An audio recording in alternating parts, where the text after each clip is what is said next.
Mbote na bino nyonso balandi na biso ya Lokito ya Congo Télévision. Voilà, vous êtes en direct de votre chaîne préférée, la chaîne qui fait la différence.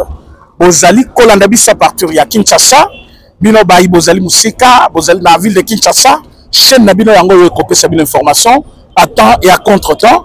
Vous s'abonnez massivement sur notre chaîne pour vous rater actualité mon côté yambo kanabiso. Bande ko balandi na yo le sujet host cette lobelaki. Dossier où Ezali Kotala, Monsieur Constant Moutamba, ministre de la Justice. Lobby, le 28, Monsieur Moutamba Azalaki auditionné par une commission de députés nationaux composée de 20 personnes. Na 20 députés ont auditionné Monsieur Constant Moutamba, ministre de la Justice. Bande Kobalandi, 18 Bazalaki pour lever des immunités, il y a M. Moutamba. C'est-à-dire, à convaincre Bangote, na maïma kendaki koyebisa bango, et mi baleka kande bazalaki d'accord te. Oh balobaki, Moutamba n'a pas volé, ba raison a oti kobimisa ezali vrai, maye to longola immunité na po ba kangé par justice exaté. Mais comme la loi au Congo, et comme partout ailleurs, c'est la majorité qui l'emporte. Alors, sur 20, 18 députés, bazaki d'accord, pour que Moutamba ake Kosamba, en tant que ministre de la Justice, mais député national de Balongo l'immunité, mais Nakati a exercé sa fonction comme ministre de la Justice, il a dû faire une dépense, oh le Bango a jugé, flou jusque-là, Bazan a besoin, justice c'est que quoi, éclairer Makambouana. Bande Kobalandi, Kaka Lelo, Baouti Koye Bisabiso, que même procureur, M. Vonde, a saigné l'issoussou, levé des immunités, il y a monsieur Kazadi, à Kendepe Kosamba, par rapport à Makambouye, à Salaki en tant que ministre de Finances. Vous voyez que Nicolas Kazadi n'est plus ministre de Finances. Mais Tango Azalaki ministre de Finances, il a engagé l'État, n'a pas domaine Kili. Azala Makambouye Salaki, Balobi Bako jugé Yepé pour Bayoka. Mais Boyoka Oyongaï, n'a yoko Ebisabino. Bande Kobalandi, vous voyez pourquoi Babengisi Kazadi? Bakokaki kobengisa Kazadi. Babengisi Kazadi parce qu'ils veulent profiter pour la cause de Moutamba. C'est moi qui vous l'ai dit. Pourquoi je l'ai dit? J'ai mes raisons, je les avance. Omoni batata oyo, tozali kobenga ba honorable. Bango mako balingi ki honorable te. Balingi to honoré bango te. Parce que bino tout boyebi ke banda bazawana, bazana loko basalite pour la population depuis que bazawana. Bazoli ya mbongo ya population, bazoli ya mbongo ya peuple pamba, bazana loko basalite. Moutamba o bazali kobengisa lelo, Moutamba ba ke auditionné, na pesa ki bino ba raison. Na lobaki que en lisant ou en écoutant ce réquisitoire du procureur Vonde, quand le biso nyoso toyoki infraction Moutamba salite toyoki kaka a signé marché de gré à gré. Bande ko balandi. Na expliquer ki bino c'est quoi marché de gré à gré. Balobi société avec un faible capitaux a koki ko gagner marché à monnaie de bongoté. Bango balingi nini? Il fallait Moutamba atikela bango marché. Bango moko balandela ba procédure pour ba tomber na ba pourcentage na bango ne bazalaka. Ba comme okende société na katela biso autant, ba o katela biso autant, même côté na ba caisse na bango au lieu que l'État a profité na misala en temps. Monsieur Moutamba azali poursuivi par Batata Wana parce que sérieux naie l'accomplissement ya fonction naie plutôt azali kokoense bango na moyibi azali kotali sapolele Moutamba travaille avec le média communiqué naie azali kochango na média batunyo sobayeba. Nous avons commencé l'enquête contre tel a volé autant boy ayeba autant ba congolais ba comme informé sur ba détournement ya bakebele. Alors eux ne veulent pas ça. Bango balingi mutu aza faible wa koyiba na bango wa koyo na bango wa kozala complice na bango comme lui est sérieux. Il ne veut pas toucher la corruption. Il ne veut pas lier na bango balobi yo tokolakisa yo. Yo kalisi yo zanani. Ba yo yibakate yo touchaka moni ya corruption te tokolakisa yo. Lelo balingi ba yebisa ba congolais kaibi mais ils ne sont pas en mesure de démontrer ce vol là. Ce qui m'ont avancé comme à compte. Et ça, la contre la société. C'est quoi le problème avec lui? Si vous pensez que procédure est qui ont respecté, vous avez déjà annulé parce que par le biais, il y a Premier ministre, a commis Mukanda Lobby, va stopper. procédure nous sur le marché wana. C'est-à-dire nous sur Etelemi. Bon retirer mbongo ils en a compte parce que la société qui a gagné le marché, pourquoi il a gagné le marché, cette société plutôt, pourquoi il a gagné le marché, c'est parce que monsieur le ministre de la Justice avait demandé l'autorisation spéciale pour la console de marché wana de gré à gré. Et il avait eu cette autorisation spéciale. Maintenant, quand on a eu autorisation spéciale, il fallait comme la chef hiérarchique na Yazanani, premier ministre, a comme le premier ministre. 10 jours après, madame la ministre, la première ministre, n'a jamais répondu. Oui, mais en droit, procédure, et yebani. Ce qui manuel de procédure ezali, botanga na bandako, bopesa ngope madame la première ministre, à côté na yango. Boyebise clairement, ce qui batinde le document, bazo sengo permission pour continuer avec un marché public. Ce qui délai il y a 10 jours, ils répondre, soit aux d'accord, soit aux d'accord. Réponse non ni balé wana moko yete. Ni ya kondima ni ya kobo ya marché. 10 jours après, on considère que tu as accepté et on va continuer le marché. Je vous donne l'autre exemple. Ceux qui les lots ont engagé Moutepanayo comme travailleur temporaire. Au lobby, il y a Zali jusque-là engagé. Mon ami, ceux qui 3 mois et coquille, le molaye azongandaku, ceux qui ont le sous, les qui sont même 1 mois, après ils ont le sous. Ceux qui a continué pendant 3 mois, a continué 4e mois, d'office cet homme devient personnel nayo, a commis engagé nayo, d'office a commis personnel et entreprise nayo. Ce sont des lois de notre pays. Moutamba n'a rien inventé. Mais parce que bateau besoin a compris Bayebani. Monsieur Vonde, il a une dent contre Moutamba. Parce que Moutamba avait dénoncé 900 000 euros au Yasombaki Naku na Bruxelles. Quand vous sortez un montant de plus d'1 million de dollars, et bien Mboka, et que Kosoma Naku Libanda Yamboka, Batubayebite, l'État a un pourcentage na yete. Yo d'abord, revenu ou les afflux, tu évites comment gagner yango, aux fonctionnaires, non le belé bon web, tu dois te justifier. Enquête est en cours, alors Moutamba est devenu ennemi Yavonde. Deuxièmement, l'appareil judiciaire Mobimba Yambo Canabiso, Boyebi comment chef d'État Zaki ko se plaindre, à l'objet justice est malade, justice est faible, tant Moutamba yé, bah ça qui est une série des orientations, il y a président de la République. Moutamba est en train d'opérer selon les instructions du chef de l'État. Batu bazali coincé, mongo bazaki kofuta na ba parquet, ba komi kofuta na ba banque, mongo wana échappé na ba personnel wana. D'office batwana ba komi ba ennemi ya Moutamba. Au continent parlement, tous les députés que vous voyez, le président de l'Assemblée nationale lui-même, bangoni so bazali ba parti politique. Ba ministre que vous voyez bazali ba membre ya ba parti politique. Mongo ba ministre ba yiba kabali akona banani, bali akana ba membre ya ba parti politique na bango. Bali akana ba chef ya ba parti, ba secrétaire généraux, bali akana ba personnel ya ba parti politique wana. Alors, pour le moment, il y a un souci. Tous ces gens va comploter contre un seul individu, c'est qui? Monsieur Moutamba. Pourquoi? Moutamba dérange. C'est ça le terme. Moutamba dérange. Moutamba dérange. Il dérange en quoi? Moutamba dérange parce qu'Azali Koluka, bango ba yibate, bati kambongo na caisse de l'État. Mais comme la population réagir, population est tellement bango.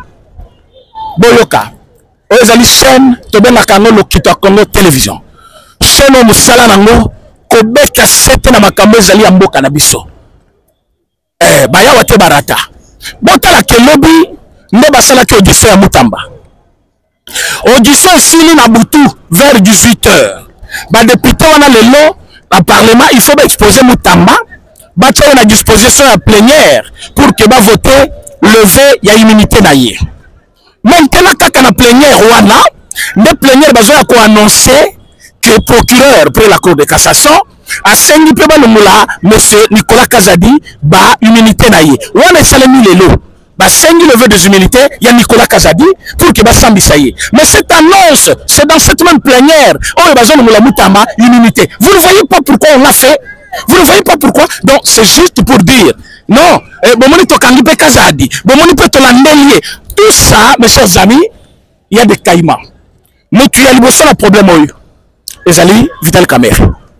Vital Kamere, Tozalina, Nani, Oyoneni, Vonde, na, ba chef na ye tuwana ya justice na boko tanga bakombo na bangwao batuwana bazo lukande Mutamba problème pour le ministère de la justice. Balobi il coince. Mais jamais. Bon, on va qu'il kamba matata wa to mona ngwema ya bongo te. Mais tozana ngwema pona le kamba Mutamba. Vous avez vu comment la population était mobilisée spontanément. Baké ko yamba na aéroport, bazali partout. Ti la ministère baké ko envahir na tongo, ti ba pousser ye aloba. Il a parlé, Batubalobi, il est ministre, il doit avoir un langage d'État, il ne peut pas condamner, il a reçu le rôle du Premier ministre. Mais Azali Kolakisabino, qu'il a eu l'autorisation spéciale. Malgré qu'il a eu l'autorisation spéciale, il n'a pas fait tout de lui-même. Il a demandé autorisation l'issoussou, il y a chef hiérarchique naïe. Après 10 jours, chef hiérarchique n'a pas donné sa réponse. Soit je suis d'accord, soit je ne suis pas d'accord. La Première ministre n'a pas répondu à cette lettre-là. Bakonde na subalterne qu'il n'a pas écrit. Subalterne a commis lui. Yo boy ko répondre, soit je suis d'accord, soit je ne suis pas d'accord. 10 jours passés, c'est fini. On a autorisé. Parce qu'il y avait déjà l'autorisation spéciale. Oh, agent chef naïe, pourquoi condamner? Non, nous sommes en politique, mais il y a des procédures. Il y a des lois du pays. Bah non, on a besoin de coacher le panzini pour que vous traitez problème ya moka, likolo. Pour bolo bakeno, chef naïe, chef. Mais chef naïe, pour passer la boussole à l'État. Prison bazo tongeza jardin ya Mutamba, jardin ya maman na ye cette papa na ye, wa tongela bango appartement. Mais azali ko tonga prison wana, to moni bande ko na biso ko kufa na prison, likolo ya surpeuplement, ya ba prisonniers. Chambre ya 25 personnes, boté 100. Est-ce que vous êtes humain? Vous êtes humain? Yo moko zola la chambre ya 3, 4 mètres carrés. Hein? Ozola la chambre ya 10 mètres carrés yo moko lokola lupango. Mais bana bato bozo kanga bozo pour la 50 francs yibaki abetaki moi c'est même bata ayibaki tige d'alimette OK côté na prison no celui il y a 25 personnes ou 100 personnes bato na prison au telemi oh ba yibi mbongo problème est à niveau nini oh mbongo limité problème est à connaître chers congolais je voulais vous éclairer mon côté est limé mongo bazolo bake à compte à 19 millions et zali na compte ya société wana tilelo. Problème avant moi, c'est que la société a la capacité à cotongater. Comment vous l'avez su? Comment vous l'avez su? Bon, convoquer la société, jusqu'à là, convoquer Yangote. Faible capacité de financement. Est-ce que c'est la société qui finance? Oh, j'ai l'expérience. Bon, opérateur de saisie, dans le ministère de la Justice. Le col a créé ministère numérique, basé au personnel non qualifié. Mais comment ça? Il est opérateur de saisie depuis 20 ans. Il est parti au ministère numérique avec son expérience. Il y a le boulot à l'expérience. C'est ce qui se passe. Bako créer société les lots, mais engagé personnel qualifié. Bato baza déjà une expérience. Bayebi déjà moussala, baza capable de rosal. Bon, yo combien d'abord baza non personne non qualifiée parce que baye tout ça, il y a un objectif. On veut dépouiller le chef de l'État. Bande ko balandi ça. Place na lingi boyo kanga malamu yangwana. Bitumba nyoso Mutamba zui ezali ke il a commencé une guerre contre Joseph Kabila. Joseph Kabila azala batu partout na ba institution nyonso. OK na parlement batune bazali. OK na présidence batune bazali. OK na armée batune bazali. OK na partout batune bazali. Boyo ki bato bazali déjà na Goma, o bazo travailler na Kabila. Nemi Mwilanya azali déjà na Goma. Na Goma toza déjà na John Numbi. Na Goma otozoloba parce que non ni Saiba aza déjà kuna. Na Goma kuna Bini Kikaya aza déjà kuna. Na Goma kuna donc batuna soma baza na Goma. Bakima Kimboka baza déjà na Goma. Baya veut faire l'assurance ya kozamboka. Il faut basala coup d'état. Lelo Kabila otaki ko sala réunion na ye akutani na ba confession religieuse ya Goma batuana bakopesa solution na mboka na biso. Solution mokote. Mazokuta na bango po benga eloko na consultation. Il consulte en tant que qui? Na comment on a consulté pour quel motif? Aza na zone occupée par les étrangers, yemoko sécurisé par les étrangers. Pourquoi consultation azo sala la Goma? Il l'a pas fait ailleurs pour sauver Goma qui est occupé. Il faut faire la consultation à Kinshasa pour consultation et sauver bato baza na Goma. Yazo banda consultation na Goma où les zone occupée. Mes chers amis, on ne blague pas avec l'État. L'État doit prendre des mesures. L'État doit sauver des vies humaines. Monsieur Mutamba a été victime pour Bandi Bitumba contre Kabila. Parce que bandi bitumba contre ba détourneur. Balingi batikala na jungle. Balingi batikala na république passoire. Na république bazali koyi bandenge balingi. Na république bazali koyi ba kotorpier. Ba caisse de l'état ndenge balingi. Biso tokopesa bango ta wana te. Bande ko balandi, le temps est venu où la république doit faire quelque chose. Kabila, place à ça les réunions. C'est ce qui peut localiser yango. Un chef militaire, général Kabi, dans la discours qui toque, balobi au côté politique jamais. Kabila jo flatté ba militaire, pour ba yepa na ya sala coup d'état. Mais yo yebisi bango ba militaire wapi. Oyo kenda na barrière na bango. Donc Kabila na kenda wana garde républicaine.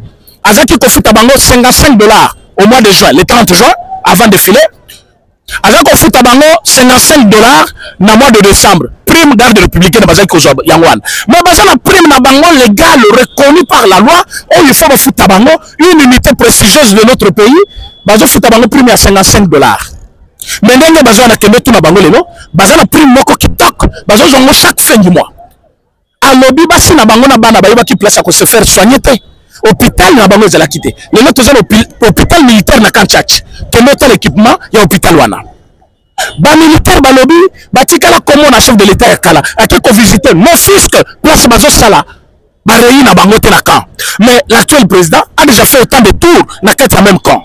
Alors toi tu viens au niveau flatter ce que ba militaire pour que ba militaire ba na camp na yo, alors pour que tu accomplisses ça le jeu na yo ya kinango. Ba militaire ba répondre biso na te répondre te. Ba militaire balobi il dit nous avoir commandé, formé et déployé dans des terrains. Quelle formation dont il fait mention? Ça c'est un militaire qui parle. Hein? Donc à l'obé 18 ans, Banda Bango Bayakana Kabila Mousé. Parce que Kabi n'est pas militaire, il y a Kabila Joseph. Azam militaire, il y a Mousé Laurent Désiré Kabila.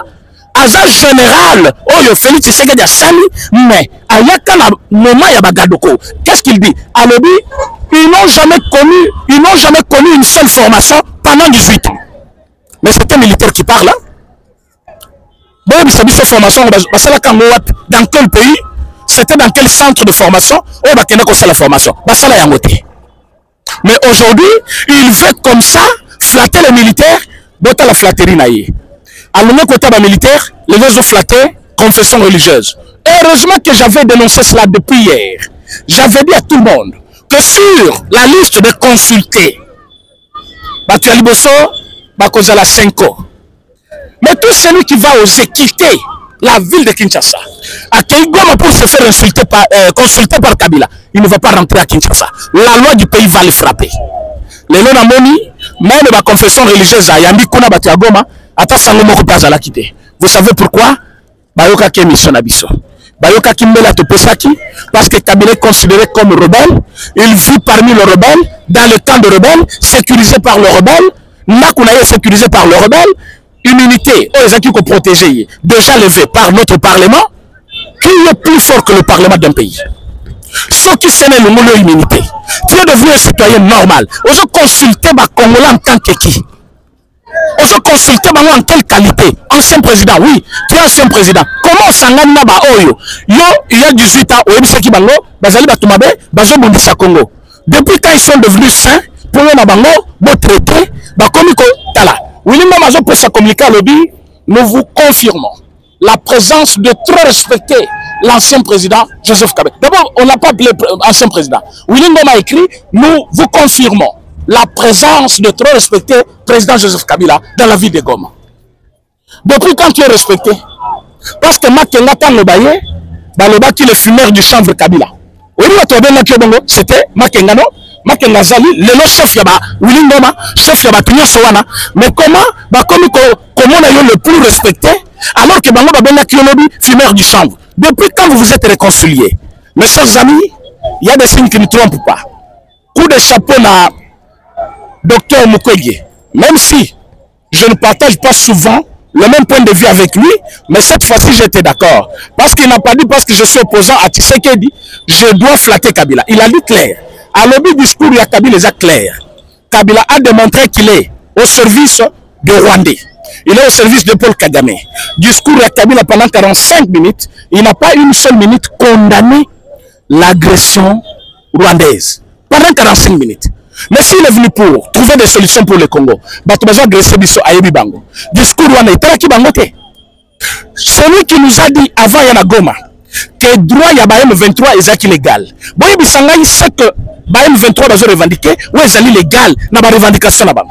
Maintenant aujourd'hui, lui qui a dit que la revendication est illégale, c'est lui qui vient nous dire que non, voilà, je suis venu pour qu'on trouve les solutions. Les solutions à ce problème-là, c'est donner la réponse aux besoins de M23. Or, biso tane loko kopesa M23 te, to pesa bango nini.